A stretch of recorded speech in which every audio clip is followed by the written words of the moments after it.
In the entirety of human history, there has never been a single undertaking larger in scope than the Great Crusade. It was the Emperor's vision made manifest, a conquest not simply of kingdoms, but the stars themselves. It was an unrelenting campaign that sought to unite the remnants of humanity and bring light to the galaxy's darkest corners. When we read stories from this time period, we'll often see the word compliance get thrown around pretty liberally, a clinical term for an absolutely brutal process, wherein defiant worlds were crushed into servitude. It's true that within Imperial archives are thousands of first-hand accounts of what this process really looked like, but many of those stories have been lost to history. Whether they simply be victims of bureaucratic incompetence or they were deliberately covered up in order to present a more sanitized version of history to Imperial citizens. We as the audience, however, know that the Crusade was anything but clean. One such often forgotten tale is that of the Pale Emperor, a mysterious figure who ruled over an advanced human kingdom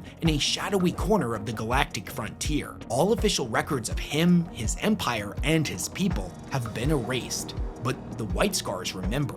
They remember the slaughter that followed their first encounter with him and the trail of burning worlds left in their wake. It's an obscure story, admittedly, but it's one of my personal favorites from the White Scars' history. It deals with a mysterious human civilization outside of the Imperium. It shows us just how brutal and barbaric the Great Crusade really was, while also serving as a great example of what honor really looked like during these times. We also get to see Jaghatai Khan being an absolute beast, and that's always a positive in my book. But what actually happened? Who was the Pale Emperor, and what went on between him and Jaghatai Khan? Why is this often considered by fans to be one of the White Scars' darker stories? Why do they refuse to forget what happened when the larger Imperium refused to remember it? Well, in this video, we're going to get into all that and a whole lot more. But before we dive headfirst into the grimdark, today's video is sponsored by Warhammer 40,000 Tacticus, the definitive tactile Warhammer gaming experience on mobile. It's got everything a fan of the grimdark future could possibly want. Over 70 iconic champions, 19 playable factions, extensive PvE and PvP content, and a super nostalgic art style. The big news this month is that the Emperor's own personal guardians, the Adeptus Custodes, have finally been added to the game as a playable faction. Stronger than even the Space Marines, each individual custodian is a hero amongst heroes, a veritable demigod sworn to defend Terra and safeguard the Sol system to eternity. In Tacticus, the custodians are tough frontline specialists, each one an absolute beast of a tank that has a passive 20% damage reduction. That, combined with hard-hitting physical attacks, makes them a faction of absolute monsters in melee combat. There are 3 custodians currently available in the game: the uncommon Vexillus Praetor Asoth, the epic Blade Champion Carrion, and the man himself, the legendary Captain General of the Custodians, Trajan Valoris. If you've never played it before, Tacticus absolutely nails the sweet spot of being easy to get into but difficult to master.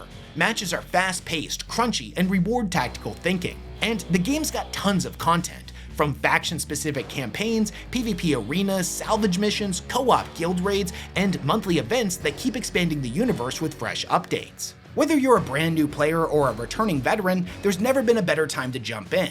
So use my link in the description to download Tacticus for free today. Big thanks to Warhammer 40,000 Tacticus for sponsoring today's video.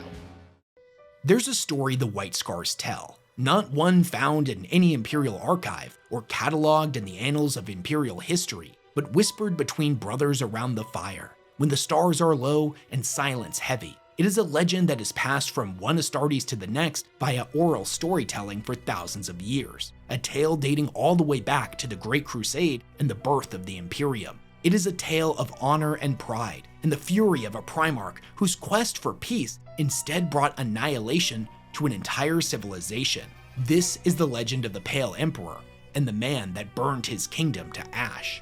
Like many legends told in half-truths, it reveals something raw and essential about the legion that tells it. But to understand this story, we first need to quickly talk about the White Scars and the Kagan. In the vast tapestry of the Adeptus Astartes, the White Scars often get reduced to a stereotype, if they're even remembered at all. They're the fast ones, the ones on bikes, the wild, howling savages. But the truth is far more complex.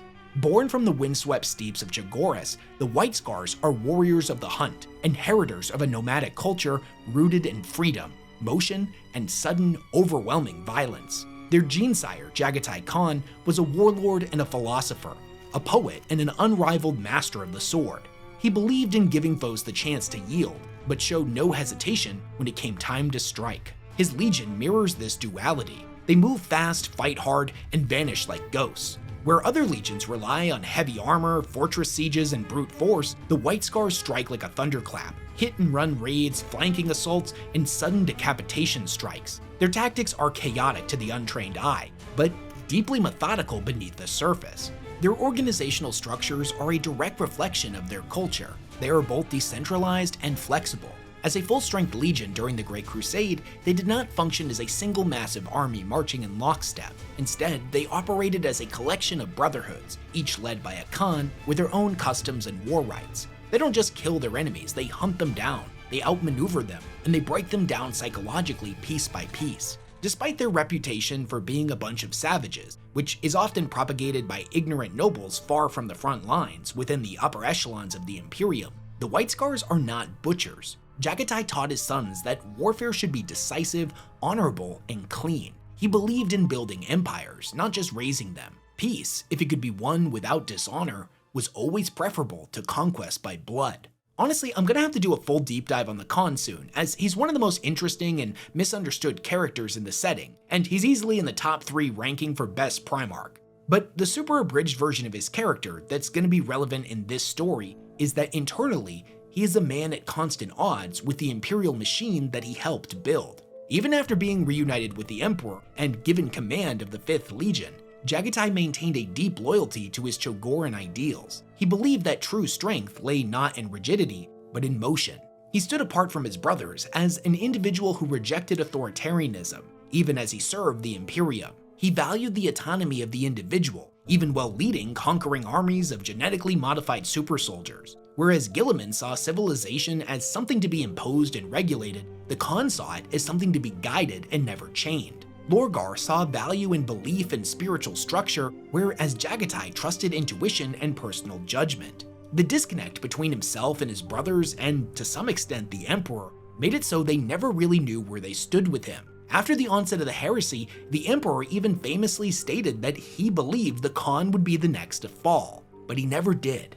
The Khan was the one Primarch that never allowed himself to be caged. He embraced the Imperium, but didn't let it define him. He served the Emperor, but never let that service corrupt his core values. But there was a darker side to the Khan, a storm hiding behind his calm and patient demeanor. There would be challengers who sought to push his convictions to a breaking point, and when that happened, let's just say it went really badly for them. But let's get into it. In the final years of the Great Crusade, sometime around 980 M30, 5 brotherhoods of the White Scars ventured into the far reaches of the Mandragoran sector, a lawless frontier untouched by the Great Crusade's many fleets, where predatory Xenos lurked in the dark places between stars. It was here that the White Scars found a curious cluster of human worlds that, although not part of the Imperium, had not only survived the terrors of old night, but by all accounts, were thriving.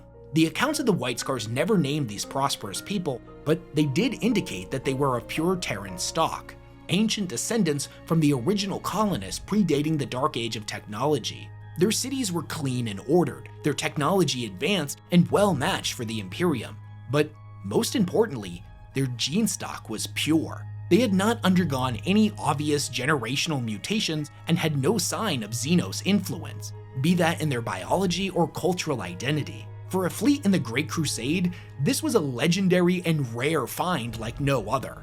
And best of all, and I know this is kind of bleak, but again, this is the Great Crusade we're talking about, and the whole goal was to bring the galaxy into compliance, this empire's relatively small footprint meant that even if negotiations went poorly, they would eventually yield under the crushing weight of Imperial authority. They wouldn't be able to fight back against them forever.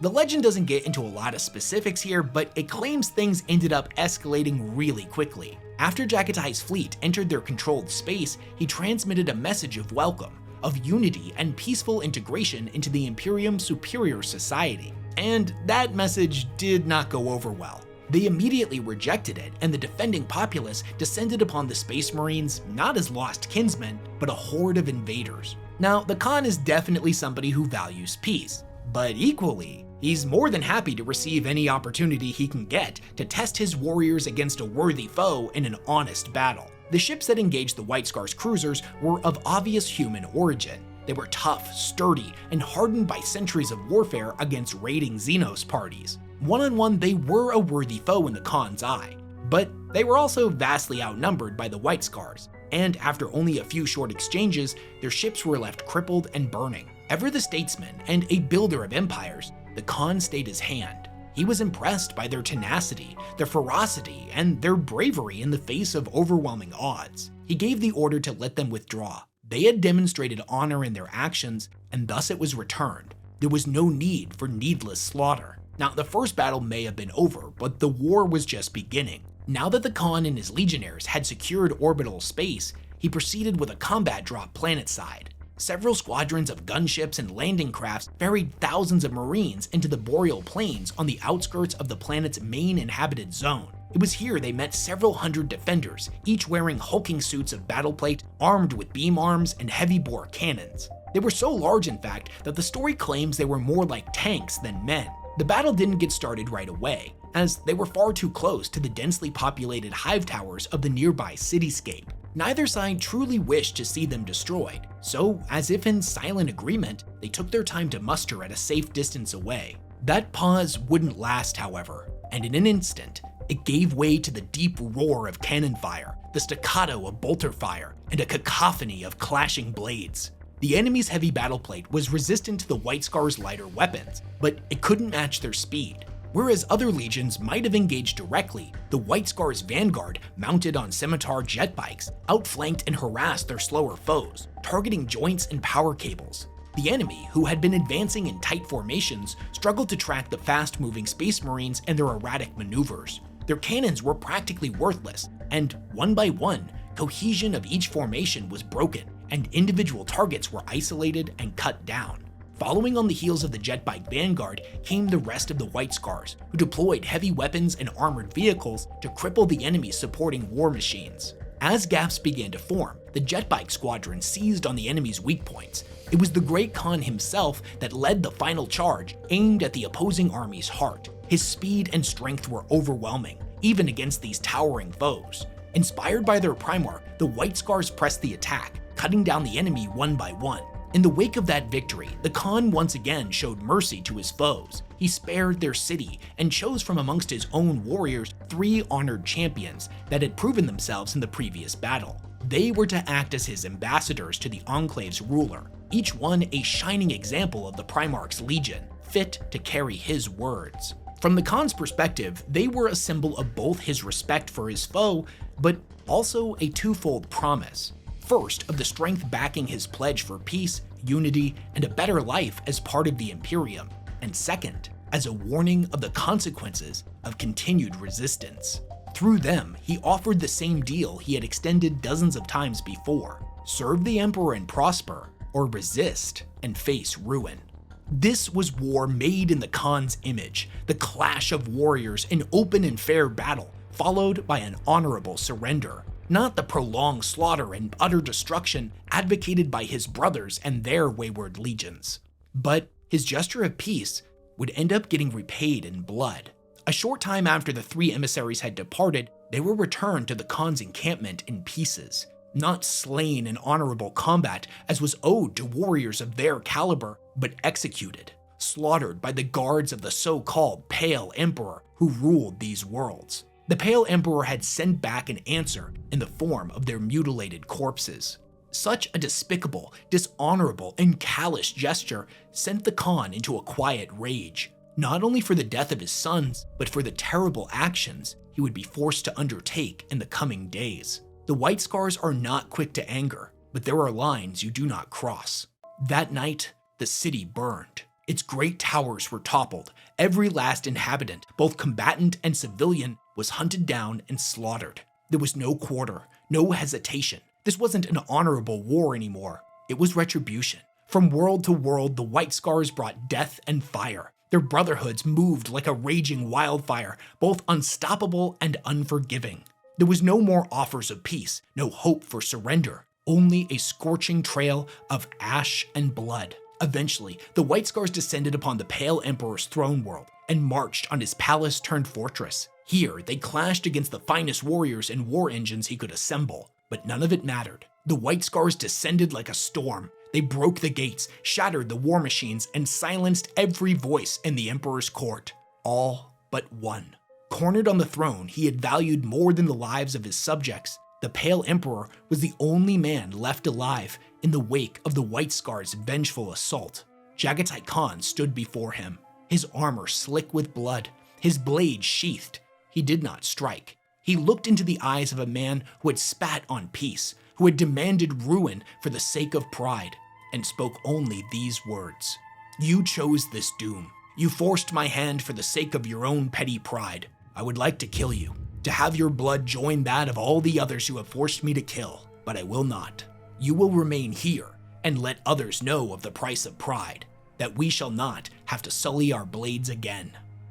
This story is widely regarded as a testament to the dedication of the White Scars and exists as a warning to any who would underestimate their will. But there is, however, another version of the tale, the one known only to the oldest of the Brotherhoods, those drawn from the ancient tribes of Chagoris. In their telling, the Khan's final words spoke of a wound long left unattended within the Legion, words that were not truly meant for the Pale Emperor, but for the Khan himself. "You have chosen the doom I could not. You have chosen pride over surrender. I would like to kill you, for you remind me of my own choices, but I will not. You will remain here so that I will remember the price of pride and why we sully our blades with the slaughter of small emperors."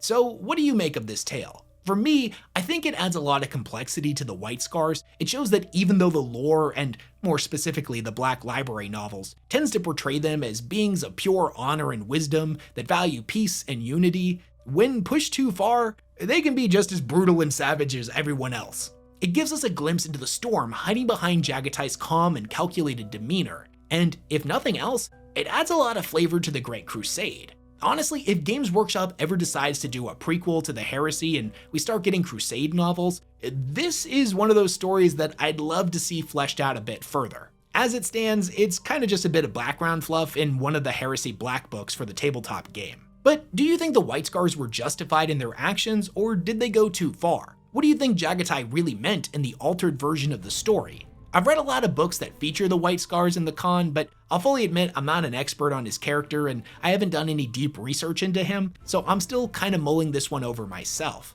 If you're somebody who knows a lot about the White Scars, definitely let me know your thoughts in the comment section. Also, fun fact, but there's a fan theory out there that claims that the Pale Emperor wasn't just some guy, but was in fact one of the lost Primarchs. And that's the reason the story goes to such great lengths to not name any of the enemies involved. But that's just a fan theory, one that if true, would be pretty neat. As always, leave all of your comments, questions, concerns, and ideas for future videos down in the comment section below. If you haven't subscribed to the channel yet and you think I've earned it, go ahead and click on the subscribe button, and then click on the real subscribe button, which is the bell. Anyways, big thanks to everyone who supports all the work that I do, and I'll catch you all in the next one.